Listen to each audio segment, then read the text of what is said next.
शिवाय गुरवे नमः। शिवाय गुरवे नमः। शिवाय गुरवे नमः।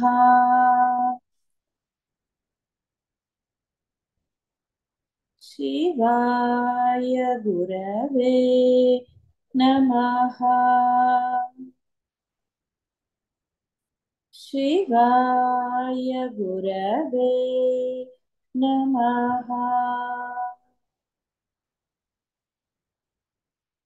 शिवाय गुरवे नमः।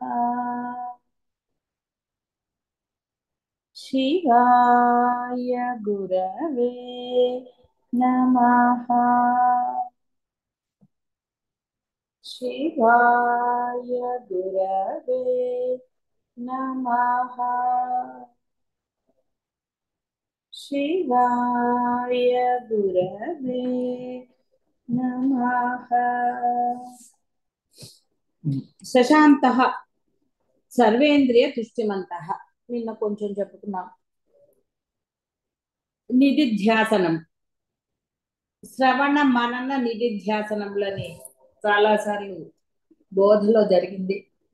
చాలా మంది ఈ లోకంలో ధ్యానము అని ప్రసిద్ధి చెందింది. ధ్యానం అంటే కళ్ళు మూసుకు కూర్చోవటం కాసేపు, పొద్దున కాసేపు, సాయంత్రం కాసేపు అట్లా అని ధ్యానం యొక్క నిర్వచనం మారిపోయింది. ధ్యానము అంటే ఒక దగ్గర కూర్చోవటమే కాదు, ఆలోచన రహితంగా ఉండటం. అది ఎప్పుడు ఉండగలగాలి, అదే అసలైన ధ్యానం అంటే. అయితే ముందు అలవాటు అవడానికి అంటే ఈ దేహానికి మనస్సుకి బాగా ఆలోచన అనేది పుట్టుకతో వచ్చిన గుణం. అది ఎప్పుడు ఏదో ఆలోచిస్తూనే ఉంటుంది. అంటే ఈ భావ వ్యక్తీకరణలు, భావాలు ఇలా రకరకాలుగా ఉంటుంది. అందువలన మొదట ఈ యొక్క ఆలోచనలను తగ్గించడానికి ధ్యానం చేయమని చెప్తారు. ఒక్కొక్కరిది ఒక్కొక్క పద్ధతి రకరకాలుగా ఉంటుంది. వారి యొక్క దానిని బట్టి ఎవరికి ఎంత అది కుదురుతుందనేది, ఇది కూడా ఎవరికి వారు నిష్పక్షపాతంగా తెలుసుకోవలసినదే. ఎందువల్ల అంటే వాళ్ళు అందరూ చెప్పే మార్గాలు నువ్వు అవలంబించినప్పుడు నిజంగా నువ్వు ఆలోచన రహితంగా ఉంటున్నావా లేదా అనేది నీకే తెలుసు. ఆలోచిస్తూ నేనేం ఆలోచించట్లేదండి అని కపటత్వంతో ఉన్నా నువ్వే నష్టపోతావు, వాళ్ళకేం నష్టం లేదు. కాబట్టి ఇలా రకరకాలుగా ఉంటుంది. కాబట్టి ధ్యానము అంటే ఏకాగ్రత, ఏకముపై మనస్సుని లగ్నం చేయటం, అన్యము లేని స్థితి. అది క్రమంగా నిశ్చల స్థితికి తీసుకెళ్తుంది. అంటే ఒకటి ఇక్కడ మనకి ఈ పద్ధతులు ఏ పద్ధతి చెప్పబడింది అంటే, బ్రహ్మం యొక్క ఒక నామాన్ని తీసుకుని నిరంతరము ఆ నామ ధ్యానం చేయటం. అక్కడ నామానికి రూపమేమీ లేదు, నామానికి ప్రత్యేకమైన ఏ హోదా లేదు. కేవలం ఎందుకంటే ఒకటి పట్టుకున్నప్పుడు ఆటోమేటిక్ గా రెండోది వదిలిపోతుంది. దానికోసమే ఆలోచనను వదలగొట్టుకోవడానికి ఆ నామాన్ని పట్టుకున్నాం. అయితే దానికి శక్తి లేదా అంటే ఉన్నది, తప్పకుండా ఉన్నది. అది నువ్వు ప్రత్యేకంగా అనక్కర్లేదు. ఆ శక్తి వస్తోందా లేదా నువ్వు చూడక్క. నువ్వు శ్రద్ధగా నామాన్ని చెప్పినప్పుడు ఆ నామం యొక్క శక్తి నీలో చేరి తీరుతుంది. కాబట్టి నీ ప్రయత్నం 10% అయినప్పుడు ఆ నామం యొక్క అంటే 10% శ్రద్ధ పెట్టి నువ్వు చేస్తే అది ఒక 30% శక్తిని ఇస్తుంది. నువ్వు 100% పెడితే దాని 100% శక్తి నీకు వస్తుంది. బట్ డిపెండ్స్ ఆన్ యూ, అంటే నువ్వు ఎలా చేస్తున్నావు నామస్మరణ అనేది. శ్రద్ధాభక్తులతో చేస్తున్నావా లేక ఎలా చేస్తున్నావు, దీని మీదే ఆధారపడి ఉంటుంది. అది నిన్ను ఉన్నత స్థానంలో అంటే నీకు పరమ శ్రేయస్సును కలిగించే దగ్గరికి తీసుకెళ్తుంది. ఇలాంటి ఎన్నో మార్గాలున్నా ఈ ధ్యానము అనేది అసలైన నిర్వచనం ఇదే, ఆలోచన రహిత స్థితి. అది కేవలం నువ్వు కూర్చున్నప్పుడే కాదు, కళ్ళు మూసుకుని కూర్చున్నప్పుడే కాదు, కళ్ళు తెరిచి బాహ్య ప్రపంచంలో నీ ఉన్నప్పుడు కూడా నీ మనస్సు పరమ ప్రశాంతంగా ఉండటమే ధ్యానం. ఆలోచన రహితంగా ఉండటమే ధ్యానం. సమత్వ భావనే ధ్యానం. లేస మాత్రమైన భావనలు లేకుండా, ఎటువంటి ఉద్రేకాలకి వాటికి తావు ఇవ్వకుండా ఉండగలిగే స్థితే ధ్యానం. ఈ ధ్యాన స్థితి అనేది సర్వకాలాల్లోనూ ఉండాలి. అంతేగాని ఏదో ఒక సమయంలో నేను ధ్యానం చేస్తున్నానండి అంటే అది ఆ సమయానికి మాత్రమే అవుతుంది. మొదట్లో చెప్తారు ఒకటే ప్లేస్ ఒకే సమయాన్ని చేయండి, అప్పుడు మనసు కష్టపడకుండా ఇదవుతుంది అని చెప్తారు. అంటే వీడికి అసలు కూర్చోవటమే అలవాటు లేదు కాబట్టి అని చెప్తారు. సరే, అవన్నీ కూడా బాహ్య ప్రపంచం ఇప్పుడు మీకు అది అక్కర్లేదు కాబట్టి. ఎందుకంటే మీరు అద్వైతం అన్నారు, జీవ బ్రహ్మైక్యం కోరుకుంటున్నారు, అహం బ్రహ్మాస్మి స్థితి కావాలనుకున్నారు కాబట్టి మీరు ఈ ధ్యాన నిధి అంటే అసలైన అర్థం మీకు తెలుసుకోవాలి. ఈ నిధి ధ్యాస. నిధి అంటే అహం బ్రహ్మాస్మి అనేది నిధి, దాన్ని ధ్యానం చేయటం, ఆచరణలో పెట్టడం. ధ్యానము అంటే ఆచరణే, వేరేదేమి కాదు. ఆచరణలో పెట్టినప్పుడు మీరు దాని యొక్క అసలైన ఆనంద అనుభవం అంటే ఫలితం దాన్ని పొందగలరు. ఆచరణ లేనప్పుడు పొందటం కష్టం. కేవలం వాచా వేదాంతులుగా మిగిలిపోతారు. దాని వలన పెద్ద ఉపయోగం ఏమీ లేదు. వాచా వేదాంతులకి మళ్ళీ జనన మరణ చక్రాలు, సరే ఇక అవన్నీ మళ్ళీ చెప్పక్కర్లేదు. చాలా సార్లు బోధలో జరిగింది. మోక్షం పొందని వాడి స్థితి ఏమిటో అప్పుడు మళ్ళీ ఆయన చిట్టా తీస్తాడని కూడా తెలిసింది. కాబట్టి ఎందుకు ఆయన చిట్టా తీయటం, దాని బదులు ఆయన్ని పట్టేసుకుంటే ఆ చిట్టా తీసేస్తాడు, ఇక మళ్ళీ చిట్టాల గోల లేదు. అందుకే ఈ ధ్యానం అనేది చెప్పబడింది. మొదట్లో అలవాటు అవ్వడానికి ఇది చెయ్యాలి, ఒక చోట కూర్చోటం అది. కానీ ఇంకా ఇప్పుడు మేము ఒక చోట కూర్చొని చేస్తాము అంటే సరే చెయ్యండి, కానీ ధ్యానం యొక్క అసలైనది ఏమిటో తెలుసుకుని చేస్తే దాని యొక్క పూర్ణ ప్రయోజనాన్ని పొందవచ్చు. వేదాంతుల ధ్యానము ధ్యాతృ ప్రధానం. పొందదగినది వేరుగా ఏదీ లేదు, కేవలం స్వరూపమందు ఉండటమే, స్వస్వరూపమందు ఉండటం. వేదాంతులు అంటే ఈ అద్వైత మార్గం, వేరేగా ఏం లేదు ధ్యానం అంటే. ఇప్పటివరకు చెప్పింది అదే. దేన్నో పొందటం కాదు, దేన్నో చూడటము కాదు, ఏది కాదు. అంటే తానుగా తాను ఉండటమే, ఇదే ఆలోచన రహిత స్థితి. అదే అసలైన పరమానందం కూడా. అప్పుడు మాత్రమే ఆనందంగా ఉండగలుగుతాం. ఇంట్లో ఒకళ్ళు ఉన్నప్పుడు హాయిగానే ఉంటుంది, భయం లేని వాడికి హాయిగా ఉంటాడు. వాడికి ఇష్టం వచ్చినట్టుగా ఉంటాడు కాబట్టి పరమానందంగా ఉంటాడు. వేరే వాళ్ళు ఉన్నప్పుడు కొంత ఇది రకరకాల.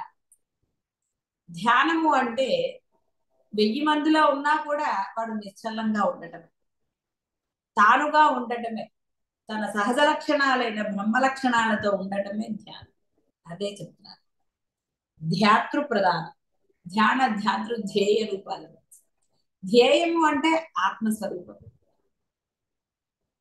అన్నీ అదే, ధ్యానించేది, ధ్యానింపబడేది, పొందేది, మూడు ఒకటే వస్తువు, విడిగా ఏం లేవు.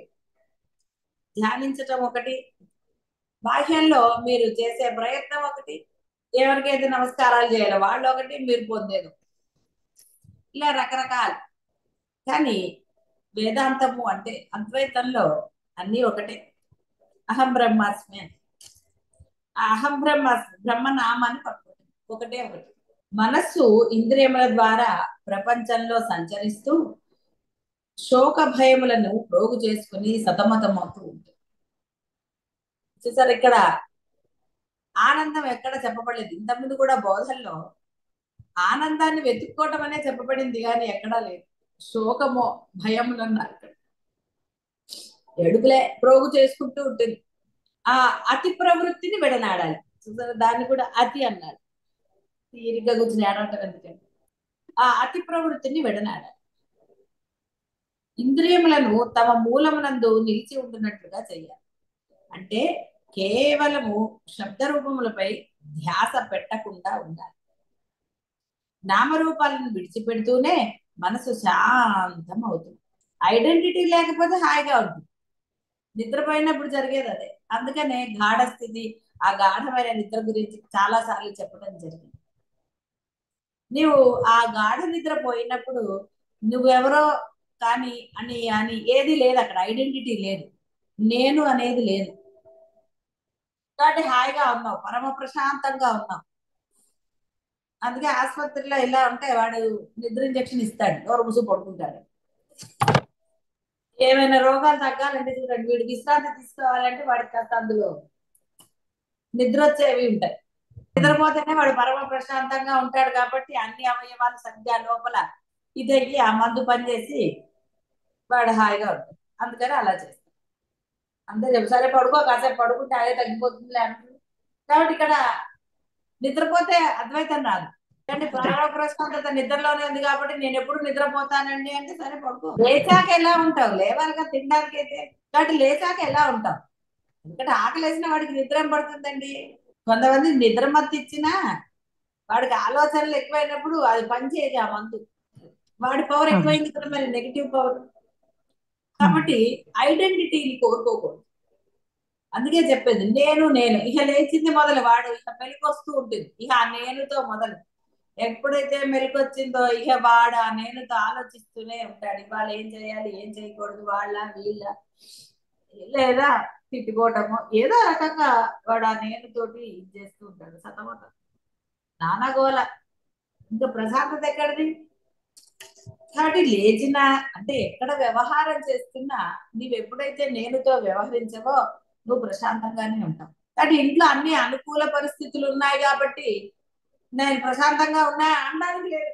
రే అనుకూలంగా ఉన్నప్పుడు అంటాం కాదురా, ప్రతికూల పరిస్థితుల్లో కూడా నువ్వు ఉండగలుగుతున్నావా లేదా, అప్పుడు మనం ఎవరికి వాళ్ళు అనుకోవచ్చు ఎస్ నేను ఉండగలుగుతున్నాను.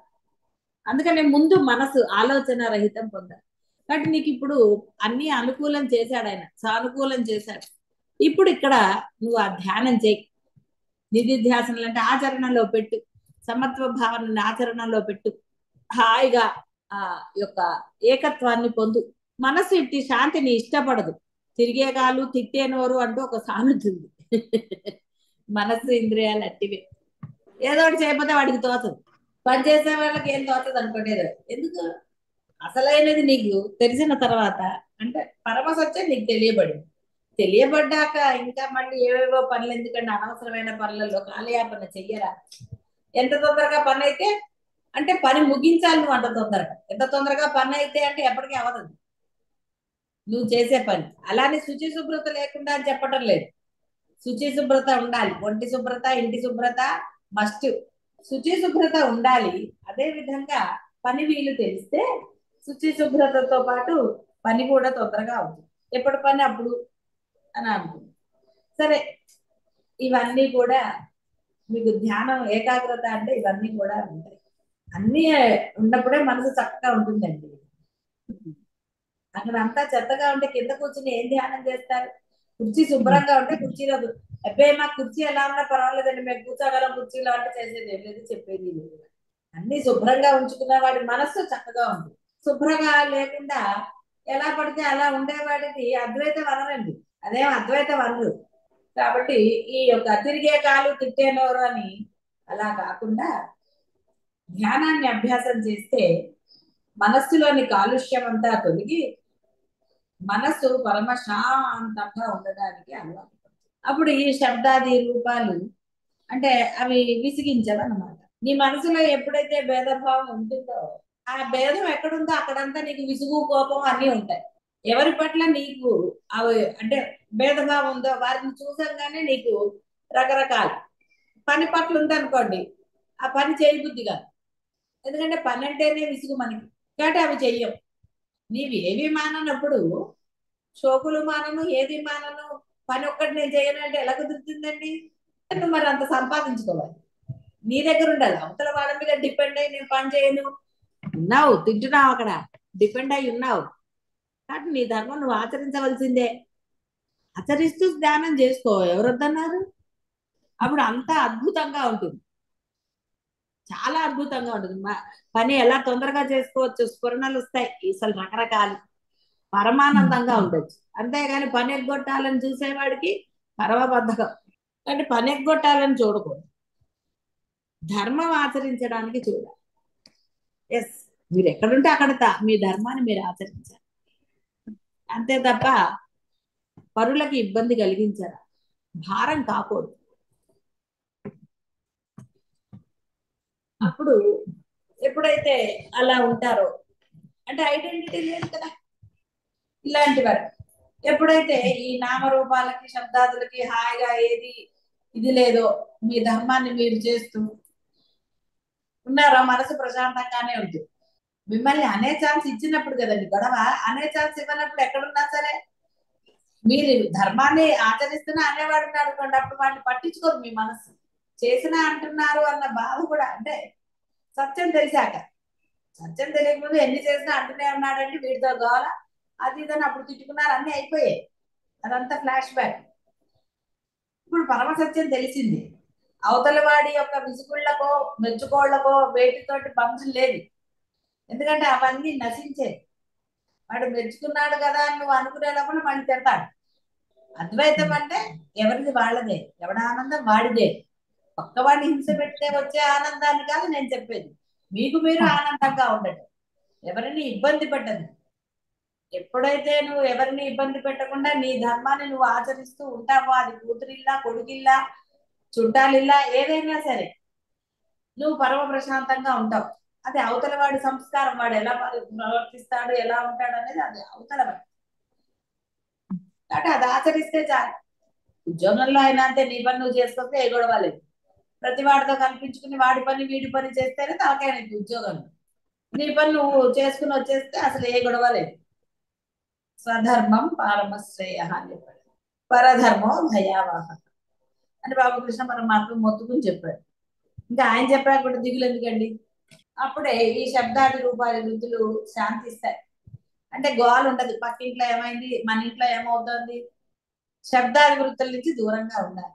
కాబట్టి అద్వైతము అంటే పరమసత్యం తెలిసిన తర్వాత ప్రాముఖ్యత దేనికి ఇవ్వాలో తెలుసుకోవాలి. నేనుకి ప్రాముఖ్యత ఇచ్చినన్ని రోజులు ఈ బ్రహ్మంలో మీరు స్థిరంగా ఉండలేరు గాక ఉండలేరు. అహర్నిశం బ్రహ్మ సుఖే, బ్రహ్మణి ఈ అంటే బ్రహ్మ సుఖే రమంత, ఎల్లప్పుడూ బ్రహ్మానంద భరితులై ఉండుట. ఇంద్రియ సుఖాలకి బ్రహ్మానందానికి మధ్య ఉన్న తేడాను వివేచించాలి. వివేకంతో విచక్షణతోటి చేసుకోవాలి. ఈ బోధలో అంతా చెప్పబడింది అదే, ఇప్పటివరకు చెప్పింది అదే. అవన్నీ కాదు నీ ధర్మాలు. నీ ధర్మం ఏమిటో అది నువ్వు ఆచరించి మాట్లాడకుండా కూర్చో. నేనుకి ఐడెంటిటీ ఎట్టి పరిస్థితిలోనూ ఇచ్చుకో. అప్పుడు వాళ్ళు సలహాలు అడిగినా ఆ సలహా వాళ్ళు పాటించినా పాటించకపోయినా నీకు దిగులు ఉండదు. నేను ఐడెంటిటీ ఇచ్చేవాడు సలహా ఇచ్చి వీడు పాటించలేదని పీక్కుంటా. ఎన్నో ఉంటాయి ఇవి రకరకాలు. కాబట్టి అసలు ఏది లేకుండా ఉన్నారు. అందుకని ముందు స్థిరత్వం కోసం ప్రయత్నించాలి. బ్రహ్మణి ఆహర్నిశం అంటే సర్వకాలాల్లో పగలు రాత్రిళ్ళు అని అర్థం. ఆహర్నిశం బ్రహ్మ సుఖేరమంత, బ్రహ్మ ఆనంద భరితులై ఉండాలి అంటే ఇదే, ఏది లేకుండా ఉండాలి. నేను లేకుండా ఉంటే అదే అసలు. నేను ఉన్నవాడు పరిగెత్తడమో ఏదో ఒకటి చేస్తూ ఉంటాడు, నేను లేనివాడు తన ధర్మం చేస్తాడు, హాయిగా ఉంటాడు, వాడికి ఏ గోళ లేదు. భావన లేనప్పుడు ఇంక బాధ ఎక్కడదండి. భావన లేనివాడు హాయిగా ఉంటాడు, ఏది జరిగితే అది జరుగుతుంది, ఏది జరిగినా పరమానందం అన్నట్టుగా ఉంటాడు. ఈ మాట కూడా అనుకోక్కర్లేదు, ఏది జరిగితే అది జరుగుతుందని కూడా అనుకోకూడదు. అంతే, ఉన్నాడు అంటే సుమ్మయిరు, అంతే. ఉన్నావా? ఎస్ ఉన్నాను, అంతే, అంతవరకే. నువ్వేమనుకుంటున్నావు అనుకోవడానికి అసలు అక్కడ ఏమన్నా ఉంటేగా. అంతే. అలా ఎప్పటికప్పుడు వాడు విషయాలను తీసేస్తుంటే, అంటే శబ్దాలని వాడు అంటే ఇక్కడ పరిగ్రహించడం అంటే తీసుకోవటం అని కాదు, లోపలికి కాదు, వదిలివేస్తూ ఉంటే ఇంద్రియ సుఖాలకి బ్రహ్మానందానికి మధ్య ఉన్న తేడాన్ని గ్రహించాలి. బాహ్య వస్తువుల నుండి పొందేది ఇంద్రియ సుఖం. బాహ్య వస్తువులతో ఇంద్రియము సంయోగం చెందవలసి ఉంటుంది. ఆ సుఖాన్ని అనుభవించడానికి మనసు సిద్ధంగా ఉండాలి. అంటే మూడు ఉన్నాయి, అనగా బాహ్య వస్తువు, ఇంద్రియము, మనస్సు. ఈ మూడు, ఇవన్నీ కూడా చంచలములే, అస్థిరములు. అవి ఈ మూడింటిని సమన్వయపరచడం అంత తేలిక కాదు. జీవితం అంతా ఈ సమన్వయ సాధనలోనే గడిచిపోతుంది. అందువల్ల ఇంద్రియముల ద్వారా సుఖానుభూతికి ప్రయత్నించడం తెలివితేటలు కాదు, అది కేవలం ఇంద్రియ తర్పణం మాత్రమే. అది వినాశకరము, రోగ సమ్మిళితం, మృత్యు సదృశము. కాబట్టి జనులు ఈ మార్గాన్ని ఎంచుకొనటం ద్వారా సంసారం అనే ఊబిలో స్వయంగా చిక్కుకొని ఆ సమస్యల పరిష్కారానికి ఇహ దేవీ దేవతలను ఉపాసిస్తారు, యజ్ఞయాగాది కర్మకాండలు నిర్వహిస్తారు. బ్రహ్మానందము లేక ఆత్మానందం అనేది పూర్తిగా వేరు, ఇందుకు పూర్తిగా భిన్నమైనది. కాబట్టి బాహ్యం లాంటి ఇన్ని ఉండాలి. దేవత ఆరాధన చేసేది నేనే, ప్రకృతి ఆరాధన నేనే, బంధముల పట్ల మోహము నేనే. కాబట్టి బాహ్య వస్తువులు ఆహా ఎంత అందంగా ఉంది, ఆహా ఎంత రమ్యంగా ఉంది అని అనటము నేనే తప్ప బ్రహ్మం కాదు. ఎందుకంటే అది కూడా బ్రహ్మమే కదా. బ్రహ్మం అందంగా లేదని ఎలా అంటారండి? బావిలో కప్పకి బావే సముద్రం, అంతా బ్రహ్మమే అయినప్పుడు నువ్వు ప్రత్యేకంగా ఆహా ఓహో అంటే ఎలాగా? ఇంకా ప్రకృతికి నువ్వు మైమరుస్తున్నావు అంటే అర్థం ఏంటి? నేను ఉందనే అర్థం. మనస్సుకు అతీతంగా ఉన్నప్పుడు ఆనందం లేదు. ఇంకా నువ్వు ప్రకృతికి ఇది బాగుంది అది బాగాలేదు, ఆహా నాకు ఇది ఇష్టం, ఇలా రకరకాలుగా ఉంటాయి కదా. అవన్నీ ఇంకా నీలో ఉన్నాయి అంటే అర్థము నేను ఉందనే. ఏ సందేహమే లేదు, అందులో ఏం మొహమాట పడక్కర్ల. నువ్వు ఒక దాన్ని చూసి పరవశించావు అంటే నీలో నేను ఉన్నది. కాబట్టి బ్రహ్మాన ఇవన్నీ కూడా చెప్పేశారు కదా. అంటే ఇంద్రియాలతో ఉన్నవన్నీ రోగ సమ్మిళితాలు, మృత్యు సదృశం. ఇక రోగం అవన్నీ ఎందుకు లేదు, మళ్ళీ మృత్యువు తప్పదు, భయంకరమైన జన్మలు అన్నాడు ఆయన. ఇలా ఎన్నో వచ్చాయి. బోధలో రాందంటే ఏం లేదు, బోధలో ఎన్నో ఉన్నాయి. కాబట్టి బ్రహ్మానందము లేక ఆత్మానందము అనేది పూర్తిగా వేరేది. మనస్సు ఇంద్రియములను నిగ్రహించడం ద్వారా ద్వారా మనలో అనుభవానికి వచ్చే నిశ్శబ్దం నుంచి ఒక ఆనందం నుంచి వేస్తుంది. ఇదే నిజమైన ఆనందం, అపరోక్ష అనుభూతి. ఇంద్రియ సుఖములు తప్పనిసరిగా బాధతో కూడే ఉంటాయి, పీడతో అన్నాడు ఆయన. ఈ ఆనందానికి ఇంద్రియాలతో పనిలేదు, కళ్ళతో చెవులతో దేనితో పనిలేదు, నీలాగా ఉండటమే సుమ్మయిరు. అయితే మీరు ఆ ధ్యానం చేయమన్నారు కదండి, ఇలా చేయమన్నారంటే అలా లేవు కాబట్టి చెయ్యాలి. సహజంగా లేవు, నువ్వు వేరేగా ఉన్నావు కాబట్టి ఆ వేరు నుంచి నీ సహజ లక్షణం కోసం నువ్వు చెయ్యాలి. బాహ్యంలో ఎవరింటికంటే వాళ్ళ ఇంటికి వెళ్ళిపోయి ఇది నా ఇల్లు అనలేవు. ఏమిటి నాకు సమత్వం ఉంది కాబట్టి ఇది కూడా నా ఇల్లు అని నువ్వు అనలేవు. ఎందుకంటే వాడికి లేదు కదా సమత్వ బుద్ధి, నీలో ఉండాలి ఆ భావం. భావం అలా ఉంది కదా అని సమత్వ బుద్ధి ఆచరణ పెట్టమంటే ఆ ఇల్లు నాది అంటమా? కాబట్టి ఇవన్నీ కూడా ఇంద్రియములతో కాదు చేయవచ్చు. మరి నేనుతో లేకుండా ఉండమన్నారు. ఇక్కడ ఆ ఇంద్రియములతో పొందే ఈ యొక్క బాహ్య సుఖాలు క్షణికములు, అంటే బాధాకరములే, అది క్షణికాలంగానే ఉంటుంది. తర్వాత ఇదంతా అనుభవమే. కాబట్టి పరమసత్యం తెలిసిన తర్వాత ఈ యొక్క బ్రహ్మానందానికి బాహ్యానందానికి తేడా తెలుసుకుని తీరాలి. ఆ తేడా తెలియడానికే ఈ యొక్క స్మరణలు కానివ్వండి, నామస్మరణ అనండి, ఐడెంటిటీ లేకుండా ఉండటం, ప్రయత్నపూర్వకంగా దైనందిన జీవితంలో ధర్మాన్ని ఆచరణ పెట్టడం, సమత్వ భావనతో ఉండటం, ఇన్ని ఉన్నాయి. ఇవి ఏమీ లేవండి, నాకు ఇవన్నీ ఉన్నాయి నేను ఆచరణలో పెడుతున్నాను అంటే అసలు ఏమీ లేవు, ఏమీ లేవు, ఉన్నది బ్రహ్మమే. నువ్వు బ్రహ్మంలాగానే ఉంటే ఇవన్నీ చేయాల్సిన అవసరం ఎక్కడుంది అసలు? ఇన్ని ఎక్కడున్నాయి అసలు? ఉన్నది బ్రహ్మమే, ఇన్ని లేవు అసలు. కాబట్టి సుఖం తర్వాత దుఃఖం తప్పదు, కానీ ఆత్మానందము పూర్ణము, నిరవధికము, కాలాతీతము. నిరంతరం మారే స్వభావం గల పదార్థములు లేక వస్తువుల నుంచి నిజమైన సుఖానుభూతి లభించదు. నిజమైన సుఖానుభూతి ఆత్మలోనే ఉన్నది.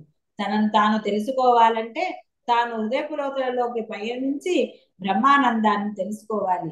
భూమి నుండి నీటిని పొందటానికి మనం ఏ విధముగా అయితే ఆ స్థలాన్ని నిర్దేశించి అక్కడ లోతుకు తవ్వుతాం, అదేవిధంగా బ్రహ్మానంద స్థితికి మనం ఎదగడానికి హృదయపు లోతులలోనికి, మనస్సు ఇంద్రియముల హృదకు దూరంగా సర్వము నిశ్శబ్దమే అయిన స్థితికి పయనించాలి.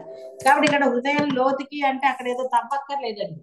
లోతుగా అంటే అర్థం ఏమిటి అంటే లోపల ఎక్కడెక్కడో దాచుకున్నవన్నిటినీ కూడా నశింపచేస్తుంది. అంటే ఎక్కడ వెతికినా లోపల బ్రహ్మము తప్ప అన్యము లేకుండా ఉండాలి, విషయం లేకుండా ఉండాలి, శబ్దము అంటే ఇవేమీ లేకుండా ఉండగలగాలి. ఎంత వెతికినా అంటే ఎంత చేసినా ఎన్ని జరుగుతున్నా ఎక్కడా కూడా వాటి యొక్క భావ ప్రకంపనలు నీలో లేకుండా ఉండాలి. అంటే కారణంతో స్పందించటం నేను లక్ష్యం, కారణం లేకుండా ఆనందంగా ఉండటం బ్రహ్మ లక్ష్యం. కాబట్టి కారణం లేని ఆనందం పూర్ణం ఎప్పుడూ ఉంటుంది. ఎందుకంటే కారణం అక్కర్లే ఆనందాన్ని. కానీ ఇంద్రియాలకి కారణం కావాలి. ఇష్టమైన వస్తువునో ఇష్టమైన దృశ్యాలుగా కళ్ళు మెరుస్తాయంట, ఆనందిస్తాడు లోపల. ఎందుకంటే అది లోపలికి వెళ్ళింది, మనస్సు గ్రహించింది, గ్రహించి ఇదంటే ఇష్టం అని అంతే.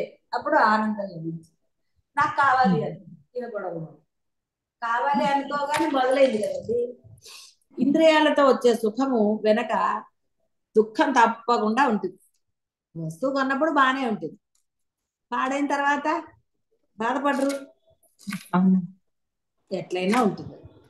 అది ఏదైనా సరే బాహ్యమంతా ఇంతే. కాబట్టి ఇంద్రియ సుఖాలు అంటేనే బాహ్య సుఖాలు.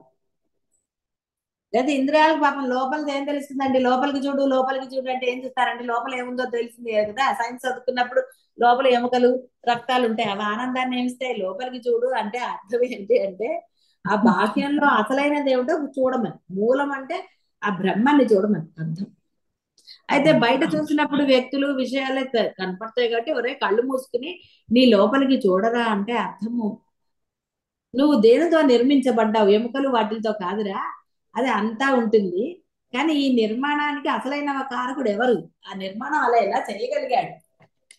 ఎలా నిలబడి ఉన్నాయి అవన్నీ? లోపలికి ఎన్నో తోస్తున్నావు, ఎన్నో చేస్తున్నావు, అయినా సరే అలా ఎలా ఉండగలుగుతున్నావు? వీటన్నిటికీ మూలమైనది అసలైనది ఏంటి? అందుకని వాడు నీ లోపల చూసుకోరా అంటే ఈ నేనుకి అసలైన కారణం ఎవరు? ఈ నేను ఉనికికి కారణం ఎవరు? నేను అని ఎలా అనగలుగుతున్నాను? అది మూలం తెలుసుకోవటం, నీ లోపలికి చూడటం. కాబట్టి ఆ బ్రహ్మను ఆ యొక్క ఏదో శక్తి, ఆ శక్తి వల్ల నేను అంటున్నాను, చూస్తున్నాను, అన్ని చేస్తున్నాను అంటే ఏదో శక్తి. ఆ శక్తిగా నీవు ఉండగలవు అన్న పరమసత్యం బోధల ద్వారా నీకు తెలుసు. ముందేం ఆలోచించలా ఏమిటి అది ఇదని, ఓకే ఇప్పుడు ఆలోచించలా, తెలిసిపోయింది, కష్టపడకుండానే తెలిసింది. ఎస్, ఉన్నది బ్రహ్మమే, ఆ బ్రహ్మశక్తి వల్లనే నేను ఇలా ఉన్నాను. కానీ నువ్వు బ్రహ్మశక్తిగా ఉండరా? అనంతమైనగా ఉండడానికి ఎవరైనా విఘ్నుడైన వాడు అనంతంగా ఉండడానికి ప్రయత్నం చేస్తాడు, పరిమితికి లోబడి ఉండడానికి ప్రయత్నం చేస్తాడు. ఆ చాలేదు ఈ జీవితానికి ఇంతే అంటాడు. కాబట్టి అందరూ కూడా ప్రయత్న అతిశయం, బాహ్యంలో అతి పనికిరాదు కానీ ప్రయత్నంలో అతి సర్వత్రా ఉండవలసిందే. ఆ ప్రయత్నంలో అతి లేకపోతే నువ్వు పొందాలి అనుకున్న దాన్ని పొందలేవు. ఈ నేనుని ఐడెంటిటీ లేకుండా చెయ్యాలి.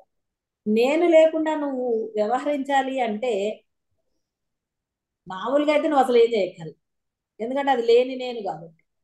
కానీ దాన్ని ఉందని భావిస్తున్నావు కాబట్టి అది లేకుండా చెయ్యడానికి ఏ శక్తితో నువ్వు నేను అంటున్నావో ఆ శక్తిని ఉపాసించాలి, ఆ శక్తినే పట్టుకోవాలి. ఇంకా వేరే శక్తి ఇక్కడ లేదు అసలు.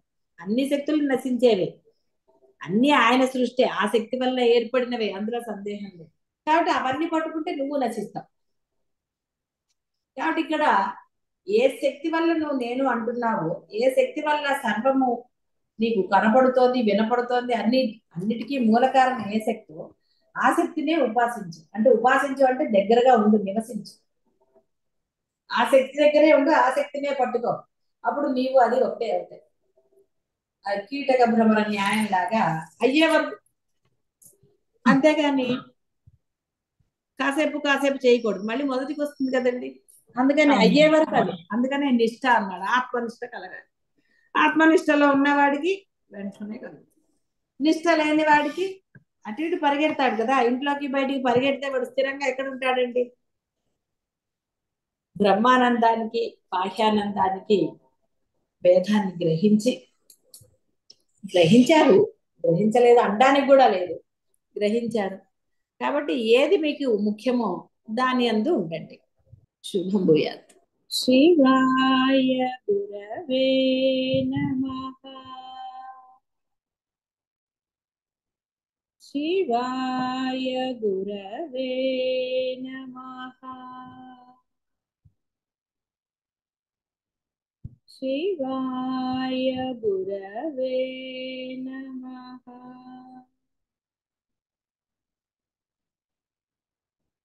శివాయ గురవే నమః. శివాయ గురవే నమః. మనస్సు ఇంద్రియముల రొదకు దూరంగా సర్వము నిశ్శబ్దమైన స్థితికి పయనించాలి. అంటే ఎల్లప్పుడూ ఆ మనసులో నిశ్శబ్దమే ఉండాలి. ఆలోచన అంటేనే శబ్దము. కాబట్టి శబ్దములు లేని స్థితికి చేరుకోవాలి. వాచా వేదాంతంలాగా ఎన్ని చెప్పినా ఈ నిశ్శబ్దం అనేది మనసుకి అలవాటు పడనంత వరకు అది వ్యర్థమే అవుతుంది. కాబట్టి ప్రయత్నపూర్వకంగా సాధన యందు నిష్ట కలిగి ఆత్మనిష్టగా ఉండి దాన్ని పొందాలి. అందరూ చైతన్య స్వరూపులే. సర్వము చుట్టూ ఉన్న సర్వము తెలుస్తూనే ఉంటుంది. ప్రపంచంలో చేసే పనులు, ఆలోచనలు, దేహం యొక్క కదలికలు, ఫలానా వ్యక్తిని అనే భావన అన్నీ తెలుస్తూనే ఉంటాయి. చేతన యొక్క పరిధిలోనిదే ఇదంతా కూడా. చేతనలో అనుభవానికి వచ్చే ఈ సర్వము మిథ్యయే, సందేహమే లేదు. ఇదంతా కూడా భ్రమ మాత్రమే. సర్వము తెలుస్తూనే ఉన్నది సర్వము, కానీ ఎప్పుడూ ఒకే విధంగా లేదు. అది మార్పులు చెందుతూనే ఉన్నది. నీ కనపడేదంతా కూడా మార్పు చెందుతూనే ఉన్నది. ఏది కూడా ఒకే విధంగా సర్వకాలాల్లోనూ లేదు. కాబట్టి అది మిథ్య. మరి సత్యం ఏది? సర్వము మిథ్యయే అనే ఎరుకలో ఉండే చేతనయే సత్యము. అంటే ఆ జ్ఞానమే సత్యం. ఇదంతా మిథ్య అని తెలుసుకొని సత్యముగా ఉండటమే పరమ సత్యం. ఇదంతా మిథ్యయే అని తెలుసుకొని ఆ ప్రపంచంలో ఉండకుండా, ఆ మిథ్యా ప్రపంచంలో తిరగకుండా, ఈ మోహము, ఈ భ్రాంతులు ఇవి పొందకుండా సత్యముగా ప్రయత్నపూర్వకంగా జీవించడమే అసలైన సత్యం. అంటే సత్యముగా ఉండటమే సత్యం. మనము ఏదీ కాదు అనే సత్యములో ఉండుటయే అసలైన యథార్థ స్వరూపం. కాబట్టి కనపడే ఈ దేహము నేను కాదు, ఈ నామరూపములు నావి కాదు. ఇప్పటి వరకు ఏదైతే నాది, నావి, నా వాళ్ళు ఇలా రకరకాలుగా భావన చేస్తూ వచ్చారో అవి ఏవి నేను కాదు అన్న ఎరుక, అంటే ఆ సత్యం తెలుసుకున్న తర్వాత అదే విధముగా ఉండాలి. ఆ బ్రహ్మ లక్షణంతో ఉండాలి. నేను ఇదేది కాదు, ఇవేవి నావి కాదు. అహం బ్రహ్మాస్మి, నేను బ్రహ్మమునే అనగానే ఆ విధంగా ఆచరణలో ఉండి తీరాలి. ఎప్పుడైతే ఆచరణలో పెడతారో అది స్థిరముగా ఉంటుందో అప్పుడు అసలైన సత్యంలో ఉన్నట్టు. అదే అసలైన నిశ్శబ్దం, అదే పరిపూర్ణ ఆనందం, బ్రహ్మానందం. అదే అసలైన యథార్థ స్వరూపం. అంతరంలో నిశ్శబ్దంగా అన్నిటి నుండి విడిపడి స్వేచ్ఛగా ఉండాలి. ఆ స్వేచ్ఛ నుండి ఉత్పన్నమయ్యే ప్రేమ అపరిమితము, ఏ పరిధిలు లేని విశ్వవ్యాప్త ప్రేమ. అది ఆనందం అంటే స్వస్వరూపం నుంచి ఉత్పన్నమయ్యే మహాశాంతి. దానికి హేతు అంతరంలో మహా నిశ్శబ్దం. మనస్సు, ఇంద్రియాలు వాటి ప్రవృత్తి నుంచి వెనుతిరిగి శాంతమవుతాయి. అప్పుడే ఈ మహా నిశ్శబ్దం ఆవహిస్తుంది. అంటే ఆ బ్రహ్మానందం కలిగి తీరుతుంది. అప్పుడు ఉన్నది స్వస్వరూపమే, ఆనంద నిధానం. అది ఏ సత్ చిత్. ఇందుకు భిన్నంగా మానసిక ఉత్తేజం వలన, ఇంద్రియముల తర్పణం వలన లభించే సౌఖ్యము, సుఖభావన క్రమంగా దుఃఖానికి దారి తీస్తుంది. మన చేతనలో ఉన్న మిథ్యాభావములే మనకి బంధ హేతువులు. కాబట్టి ఆ యొక్క మహా నిశ్శబ్దాన్ని, ఏదైతే అసలైన స్వస్వరూపమో మీ అందరిది కూడా, ఆ స్వరూపాన్ని ప్రయత్నపూర్వకంగా నిష్ఠాపూర్వకంగా పొందాలి. ఎందుకంటే ప్రయత్నము ఒక్కోసారి జరుగుతుంది, ఒక్కొక్కసారి జరగకపోవచ్చు. ఎందువల్లనంటే బాహ్యానికి ప్రాముఖ్యత ఇవ్వటం వల్ల, బ్రహ్మముని కొంత తేలికగా చూడటం. కాబట్టి నిష్ఠాపూర్వకంగానే, అంటే ఇష్టాపూర్వకంగా ఆ బ్రహ్మాన్ని పొంది తీరాలి. అప్పుడే ఆ స్వస్వరూపం అనేది అత్యంత సులభంగా సాధ్యమవుతుంది. ఆ మహా నిశ్శబ్దము స్థిరముగా ఉంటుంది. ఆ బ్రహ్మానందంలో సర్వకాలాల్లోనూ ఉండవచ్చు. నిష్ఠ లేనిదే మీరు పొందటం కష్టం. బాహ్యంలో కూడా అంతే, నిష్ఠగా ఉంటేనే ఏ పనైనా అవుతుంది. ఆ టైంకి వెళ్ళాలి అనుకున్నప్పుడు మీరు ఆ నిష్ఠ అంటే ఆ సమయానికి అనుకూలంగా మీ పనులన్నీ పూర్తి చేసుకుని బయలుదేరి వెళితేనే ఆ సమయానికి అక్కడికి చేరుకుంటారు ముందుగా సమయానికి. అంటే ఆ నిష్ఠ ఉండాలి. ఎస్, నేను సమయానికి అక్కడికి వెళ్ళాలి, ఈ పని నేను చెయ్యాలి అని మీకు ఇష్టమైనప్పుడు అవన్నీ చేస్తారు. ఆ ఇష్టము బ్రహ్మం ఎందు ఉన్నప్పుడు ఆత్మనిష్ట పెద్ద కష్టం కాదు. ఆనంద నిధానాన్ని పొంది తీరాలి. ఎంత తొందరగా వీలైతే అంత తొందరగా. ఆత్మనిష్టలో అలా ఉండడానికి లేదు. ఆత్మనిష్ట ఏ క్షణం మీకు ఆ పరబ్రహ్మం తెలియబడిందో, బోధ అవగతమైందో, చక్కగా దానిని అనుభూతం చేసుకున్నావో, ఆ మరు సెకండ్ నుంచే నువ్వు ఇష్టపడతావు. అది ఇష్టం. ఇష్టమైన వాటి కోసం పరిగెత్తారండి. తిండి తిప్పలు మానేస్తారు, నిద్రలు మానేస్తారు, ఎన్ని చేస్తారు. ఇష్టమైన వాటి కోసం ఎన్నో చేస్తారు, కష్టంగా ఉన్నా సరే తప్పదు అనుకుని చేస్తారు, రకరకాలుగా చేస్తారు బాధ్యత. కానీ ఆత్మనిష్టకే కాలయాపన. నీ కాలపరిమితి ఇంతే అని కూడా చెప్పబడలేదు. అందుకని పరమ ధైర్యం. ఇది అయ్యాక, ఈ బాహ్యం పని అయ్యాక అది అయ్యాక ఇంకోటి ఏదో వస్తుంది, మళ్ళా అది అయ్యాక ఇలా పోస్ట్ పోన్మెంట్లు జరుగుతూనే ఉంటాయి. వీలు కుదరదు. కాబట్టి ఆ సత్ చిత్త ఆనందాన్ని వెంటనే పొందాలి, తెలుసుకున్న మరుక్షణమే పొందాలి. ఇందుకు భిన్నంగా సరే ఈ మానసిక ఇంద్రియముల వలన లభించే సౌఖ్యము సుఖభావన దుఃఖానికి దారి తీస్తుంది. కాబట్టి మిథ్యా భావనలే బంధహేతు, అంటే నశించే భావనలే. ఏవి అంటే పరమ శ్రేయస్సును కలిగించే భావనలే లేవు. బాహ్యానికి సంబంధించిన భావనలు, ఆలోచనలు, పనులు అన్నీ కూడా ఏవి మీకు పరమ శ్రేయస్సును కలిగించజాలవు. ఏవి నిత్యముగా ఉండవు, అన్నీ కూడా నశించేవే, ఏమాత్రం సందేహం. అవన్నీ కూడా మీకు అనుభవం అయ్యాయి, అన్నీ తెలిసిందే. తెలియని ఇక్కడ ఒక్కటి కూడా తెలియని విషయం లేదు. సమస్తము మీరు అందరూ అనుభవము పొందారు, బోధలో విన్నారు, రకరకాలు. ఏది ఏమైనా అందరికీ కూడా ఈ పరమ సత్యం తెలుసు. ఏది శాశ్వతం కాదు అనేది తెలుసు. కేవలం బ్రహ్మం మాత్రమే శాశ్వతం. నీవు బ్రహ్మం యందు నిష్ట కలిగినప్పుడు మాత్రమే నీవు శాశ్వతుడు. బాహ్యమందు నిష్ట కలిగిన నాళ్ళు, అంటే ఇక్కడ కలిగిన నాళ్ళు నీకు ఎలాగో ఇది కుదరదు. ఆ తర్వాత నీకు నిష్ట కలగడానికి సానుకూల పరిస్థితులు ఉండవచ్చు, ఉండకపోవచ్చు, ఏదైనా జరగవచ్చు. అన్నీ ఆ బ్రహ్మ చేతిలోనే ఉన్నాయి. స్వతహాగా ఈ యొక్క సత్యము అసంగం, ఆనంద స్వరూపం. జ్ఞానుల జీవితంలో బాహ్య అంతర ప్రవృత్తుల మధ్య తేడా ఉండదు. వారు అన్ని పరిస్థితులలోనూ ప్రశాంతులై ఉంటారు. వారికి వారి దేహము చుట్టూరా ఉన్న ప్రపంచంలో అనుభవం కంటే ఆత్మానందం యొక్క అనుభవమే ఎక్కువగా అవగతమవుతూ ఉంటుంది.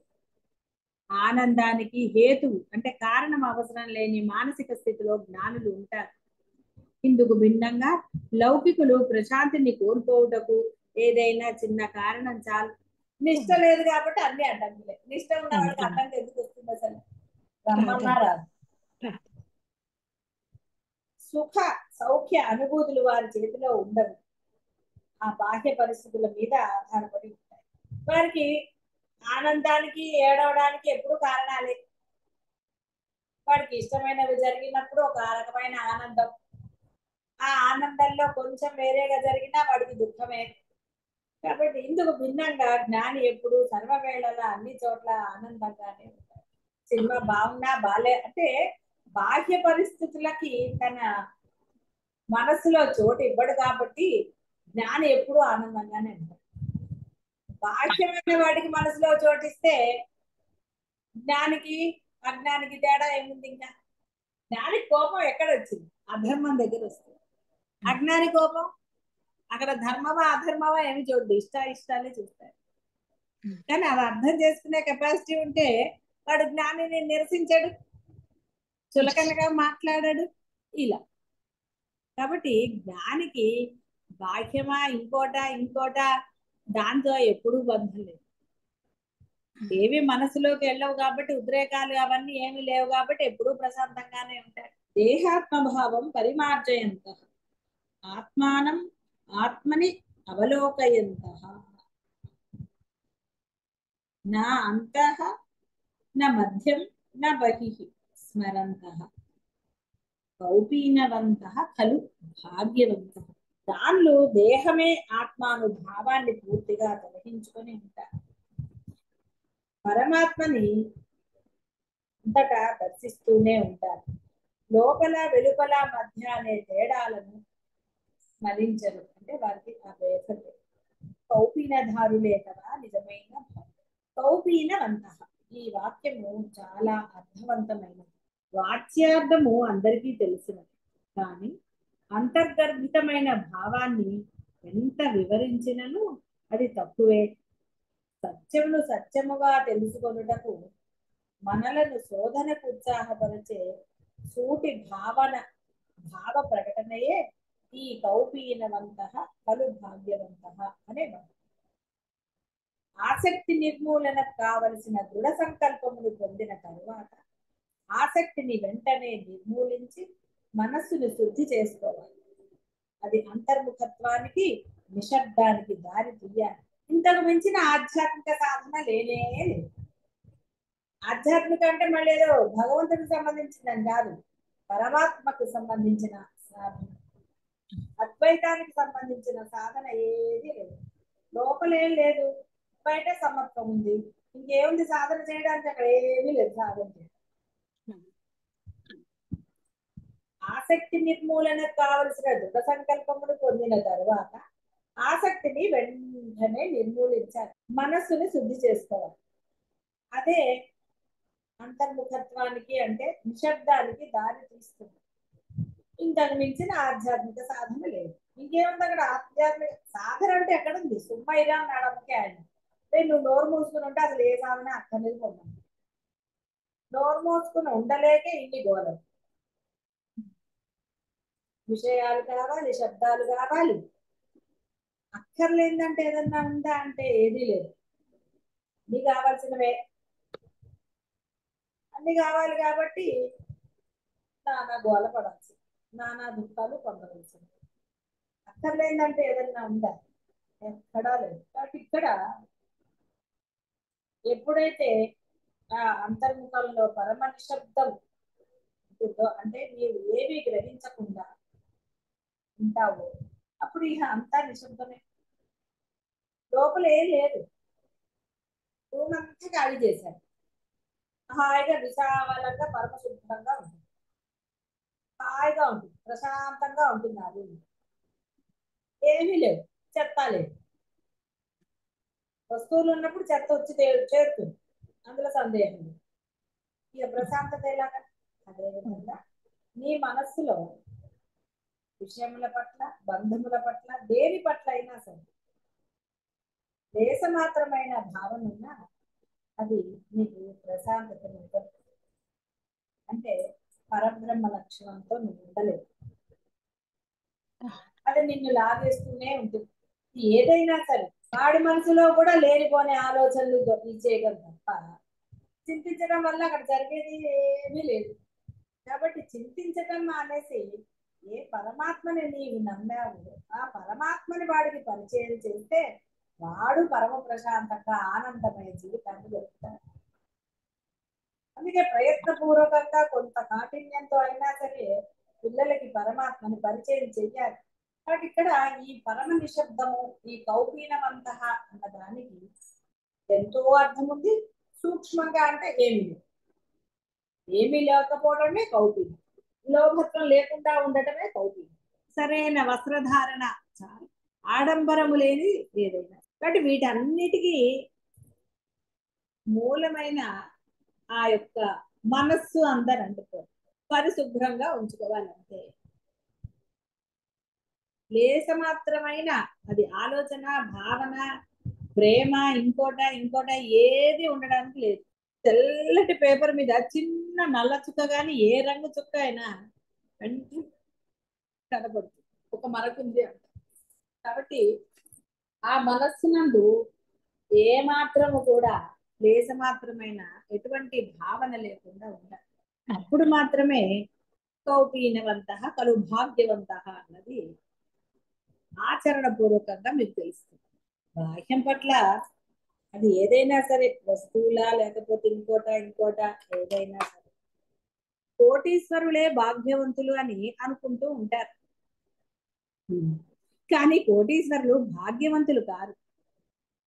వారే ఆనందంగా ఉన్నారా? ఒకవేళ వారు ఆనందంగా ఉన్నారంటే అది సంపదతో వచ్చింది కాదు.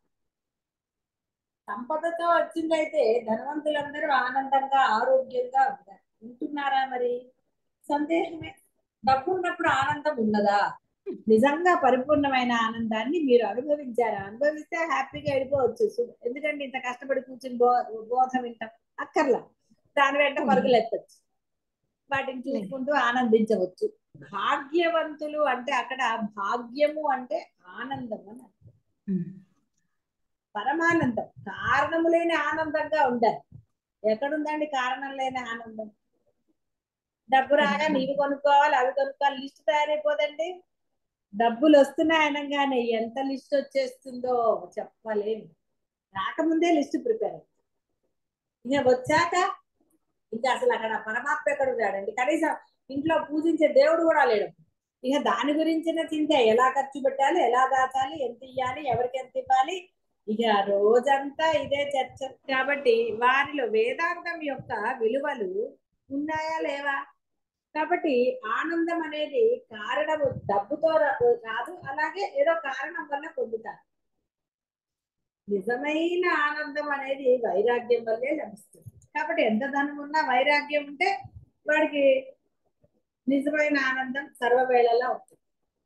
వాడికి నిజమైన వైరాగ్యం, సహజ వైరాగ్యం లేనప్పుడు వాడు కూడా ఆనందాన్ని వెతుక్కోవాల్సిందే. ఒక ధనవంతుడిని ఈయనకు తెలుసు. ఒక ధనవంతుడు కొడుకు కూతుళ్ళ దురాశతో వేగలేక కష్టపడేవారు. ఆయన పిల్లలతో చెప్పేవాడు, నా తండ్రి బీదవాడు, మీ తండ్రి ధనవంతుడు కాబట్టి మీరు ఇట్లా అత్యాశతోటి, అంటే ఆనందం లేకుండా తల్లిదండ్రుల్ని డబ్బుల కోసం అంటారు కదా, ఏం చేసుకుంటారు అన్ని డబ్బులు ఇవ్వండి అని, అత్యాశ దురాశ, ఇచ్చేయండి మాకు ఇవ్వండి అంటుంటారు కదా. ఇస్తే ఏమవుతుంది? ముందే ఇచ్చేయండి. అదే ఏదండి, ఒక్కొక్కరిది ఒక్కొక్క రకం. అందరిది ఒకే రకంగా ఉంటుంది, అందరి పిల్లలు ఒకే రకంగా ఉన్నారని ఎలా అంటారండి? అంటే పైన వాడు రాసిన రాత బట్టి ఉంటుంది. ఆ రాత మారాలి అంటే ఆయన్నే పట్టుకోవాలి. ఆయన్ని పట్టుకుని ఆయన దగ్గరే ఉంటే ఆయన మారుస్తాడు. లోభి డబ్బు సంపాదించిన కొద్దీ అధికాధిక ఈ మానసిక సుఖానుభూతిని పొందుతాడు. ఆహా నేను కాబట్టి అంటుంది, వాడికి అదో ఆనందం. కానీ ఎంతసేపు ఉంటుందండి? ఆ ధనమును అంతను అతడు ఉపయోగించలేదు, ఇతరులకు ఉపయోగపడనివ్వడు. చివరకు వారసులు ఎవరు ఆ ధనాన్ని దుర్వినియోగం చేస్తారు. ఇక ఉండండి, దుబారా ఖర్చులు చేయక్కర్లేదు, అతి ఖర్చులు చేయక్కర్లేదు, ఏది చేయక్కర్లేదు. అవసరమైనది చక్కగా ఖర్చు పెట్టుకుని నువ్వు ఆనందంగా ఉండు. ఏం లేమండి ఆ డబ్బంతా డాక్టర్లకు ఇంకోళ్ళకు పెట్టవలసి వస్తే? ఉన్నప్పుడు హాయిగా ఆనందంగా ఉండొచ్చు కదా, టెన్షన్స్ లేకుండా. ఇక్కడ కొంతమంది పైకి నిరాడంబరంగా ఉంటూ లోపల మహా భయంకరమైన ఆలోచనలతో ఉంటారు. ఇది బాహ్య ప్రపంచంలో కనపడుతూనే ఉంటుంది. ఇలా రకరకాలుగా ఉంటారు. కాబట్టి సన్యసించడం అంటే ఏమిటో మనకి తెలుసు, ఏది సన్యసించాలో కూడా తెలుసు. కాబట్టి అలా సన్యసించిన వాడే సుమ్మయుడు, అంటే వాడే ఆ బ్రహ్మానందాన్ని సర్వకాలాల్లోనూ వాడు పొందగలుగుతాడు. మహాత్ములు బయట నిరాడంబరంగా ఉండటమే కాకుండా మనస్సులో కూడా శుద్ధుడై, దేనికి అంటకుండా నిస్సంగంగా ఆశామోహం లేని వాడై ఉంటాడు. ఆనందం కొరకై బాహ్య విషయాలపై ఆధారపడకుండా, మానసికంగా దేనిపైన ఎవరిపైన ఆధారపడకుండా సర్వదా సంతృప్తుడై ఉంటాడు. దానికి తన గురించి తనకు ఏ భావము ఉండదు. సత్యం ఎప్పుడూ సూటిగా అందరికీ అర్థమవుతూనే ఉంటుంది. జనులే దానిని జటిలం చేసుకుంటారు. ఎప్పుడైనా దుఃఖంగా ఉంటే దాడిని జటిలం చేసుకోవడం ఎందుకు? మనస్సు మలినంగా ఉంది కావున మనకి ఆ దుఃఖం. దాంట్లో ఉన్న సత్యాన్ని, దాంట్లో ఉన్న ఆ సత్యం అంతే. ఎందుకంటే నువ్వు మనసులో ఏదో భావన పెట్టుకున్నావు కాబట్టి నీకు దుఃఖం కలిగింది. కాబట్టి దుఃఖానికి కారణం నీలోనే ఉంది, ఎక్కడో లేదు. బాహ్య వస్తువులపై, వ్యక్తులపై ఆసక్తియే దుఃఖానికి కారణం. మనస్సులో గల జటిలత్వమే మనని సత్యానికి దూరం చేస్తుంది. కొంతమంది యోగ సాధకులు సూక్ష్మదేహ ప్రయాణము, పరకాయ ప్రవేశము ఇలాంటి రకరకాలుగా చేస్తూ ఉంటారు. కాబట్టి దానికి అనుభవానికి సంబంధం లేదు. కాబట్టి సత్యాన్ని తెలుసుకోవడానికి అంత భయంకరమైన కష్టం అక్కర్లేదు. సత్యం అత్యంత సులభంగా దొరికేది, అత్యంత సులభంగా ఆచరణలో పెట్టుకోవచ్చు, అత్యంత సులభంగా దాన్ని అనుభవంలోకి తెచ్చుకోవచ్చు.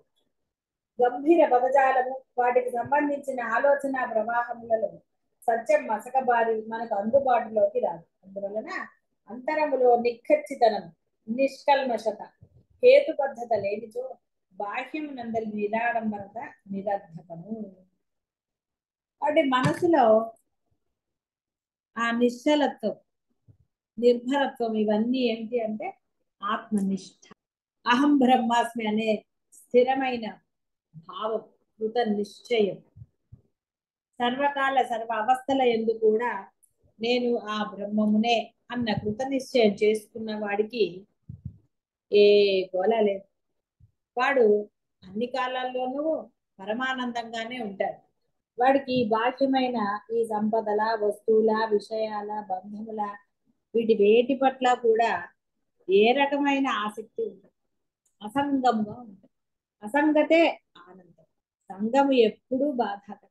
సంగముతో ఆనందం లభిస్తుంది అని అనుకోవటం కేవలం మూర్ఖత్వమే.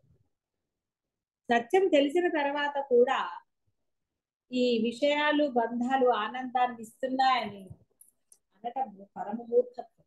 ఆత్మనిష్ట కలిగిన వారు ఎట్టి పరిస్థితుల్లో కూడా బాహ్యమందు ఆసక్తి చూపరు.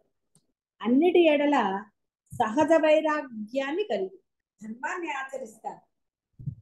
తమకు ఏది నిర్దేశించబడిందో ఆ పనులను చేస్తారు. ఆలోచించి చేయరు. ఆ సమయానికి ఏ విధంగా జరగాలనుందో ఆ విధంగా ఆ పనులను వాళ్ళు ఆచరిస్తారు. ఆలోచన లేదు, ఆశించటం లేదు, సంగము లేదు. ఇది చేస్తే లభించే ఫలితం ఏంటి అని కూడా వాళ్ళు ఆలోచించారు. ఆసక్తి ఉన్నప్పుడు ఫలితం గురించి ఆలోచన, ఆలోచన లేనప్పుడు, ఆసక్తి లేనప్పుడు ఏది హాయిగా ఉండవచ్చు. కాబట్టి మనసు ఎప్పుడైతే కృతనిశ్చయం కలిగి ఉంటుందో, అంటే ఆత్మనిష్టయందు, అంటే అహం బ్రహ్మాస్మి అన్న పదం అనండి, వాక్యం అనండి, లేదా స్థితి అనండి, ఎప్పుడైతే ఆ స్థిరత్వం అది కలిగి ఉంటుందో ఇహ లోభత్వానికి, సంపదకి అసలు దేని ఎందు ఆసక్తి సర్వకాలాల్లోనూ పరమానందంగానే ఉంటుంది. దేహం ఉన్నదా లేదా ఈ ఆలోచన లేదు. బ్రహ్మం ఎప్పుడు బ్రహ్మాండుడే కాబట్టి అన్ని బ్రహ్మాండంగానే ఉంటాయి. ఏది ఎలా జరగాలో అలా జరుగుతూనే ఉంటుంది. అవతల వాడు మంచివాడా చెడ్డవాడా, వాడు వీడికి ఏం చేశాడు, ఏం చేస్తున్నాడు, ఏం చెయ్యబోతాడు, వీడి బుద్ధి ఏమిటి, వాడి బుద్ధి ఏంటి, అన్ని దానికి వాటితో వేడితో బంధం. అవతల వాడు ఎవడైనా వాడితో ప్రేమగానే ఉంటాడు.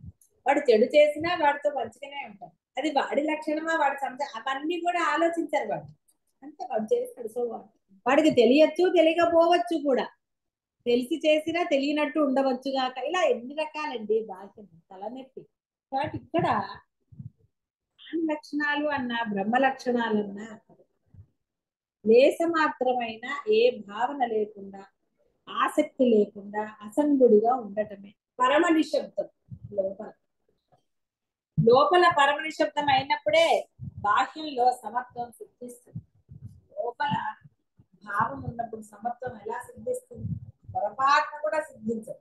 కాబట్టి అందుకనే మొదట అంతరము అంతరం అంటారు. నిన్ను నువ్వు ముందు ఉద్ధరించుకోరా, తర్వాత ప్రపంచాన్ని ఉద్ధరించుగా. నీకే టికా రాలేదు అంటారు, వాడినే ఉద్ధరిస్తారు. ఇక్కడ భాగ్యవంతుడు అంటే ఆ పరబ్రహ్మంగా ఉన్నవాడు అని అంటారు, లేదా పరమానందాన్ని పొందినవాడు. అహం బ్రహ్మాస్మి స్థితిని పొంది రమణ మహర్షి చెప్పిన సుమ్మ ఇరు స్థితి చేరుకుంది. చాలా సులభంగా చెప్పాడండి. సుమ్మ ఇరు అంటే కేవలం నోరు మూసుకుని అంటే అర్థము ఎక్కడెక్కడైతే నీవు మాట్లాడుతూ ఉంటావో, అంటే ఈ బాహ్యంలో నోటితో మాట్లాడతావు, మనసులో కూడా మాట్లాడతావు కదా, అక్కడంతా నోరు మూసుకుంటాం. కళ్ళతో కొంతమంది మాట్లాడతారంటారు సైగలు, అది కూడా నోరు మూసుకుంటాం. చెవులతో విని మాట్లాడతారు కదా మరి, అందుకని అన్ని ఇంద్రియాలు సుమ్మయిలు. అంటే సుమ్మయిలు అంటే కేవలం నోరు మూసుకుని ఉండటమే కాదు, అర్థము ఇంద్రియాలన్నిటికీ మూసేయడం. ఏ ఇంద్రియాలని వాటి పనులు చేయనీకరాదు, ఏది వినాలో అది మాత్రమే వినేటట్టు. దాని ధర్మం ఏమిటి? అద్వైతాన్ని వినటం, అద్వైతం మాట్లాడటం, అద్వైతాన్ని చూడటం. ఏది విన్నాడో, ఏది చెప్తున్నాడో అది ఆచరణలో పెట్టడం. అదే సుమ్మయిలు అంటే. అంటే అన్ని ఇంద్రియాలని మాట్లాడకుండా చెప్తాం. అన్నీ ఉన్నాయి, అన్ని పనిచేస్తున్నాయి కూడా బాగా. అవి ఏది వినాలో అవి మాత్రమే వింటాయి, ఏది చూడాలో అవి మాత్రమే చూస్తాయి, ఏది మాట్లాడాలో అదే మాట్లాడాలి. ఎందుకంటే లోపల ఏం లేదు కాబట్టి. అది సుమ్మయిలు అంటే. అంతేగాని సుమ్మయిలు అంటే నేనే చెప్పాను మాట్లాడకుండా ఉండటం. సూక్ష్మం ఎప్పుడు చెప్పకూడదు, అప్పుడే స్టేజ్కి వెళ్తున్నప్పుడు చెప్పాలి. అందువల్ల సుమ్మయిలు అంటే ఇంద్రియాలన్నిటినీ అచేతనం చేయటం. ఉన్నాయి, చేతనంగానే ఉంటాయి. ఎప్పుడు చేతనంగా ఉంటాయి? సత్యంగా ఉన్నప్పుడు చేతనం. బాహ్యంలో ఉన్నప్పుడు అవన్నీ అచేతనాలే. ఆ విధంగా ఎప్పుడైతే ఈ జీవుడు ఉంటాడు, మహా నిశ్శబ్దం ఉంటాడు, పరమానందం, బ్రహ్మానందం. అదే సాధువులందరూ కూడా పరమనిష్టతో, అంటే ఆత్మనిష్టతో దాన్ని సాధించాలి. ఆత్మనిష్ట లేదే పొందలేరు. మీరు ఎంత అనుకున్నా ఎంత చేసినా దాన్ని పొందలేరు. కాబట్టి ఆత్మనిష్టతో దానిని శీఘ్రంగా పొందండి, ఆ బ్రహ్మానందాన్ని అనుభవించండి. శుభం.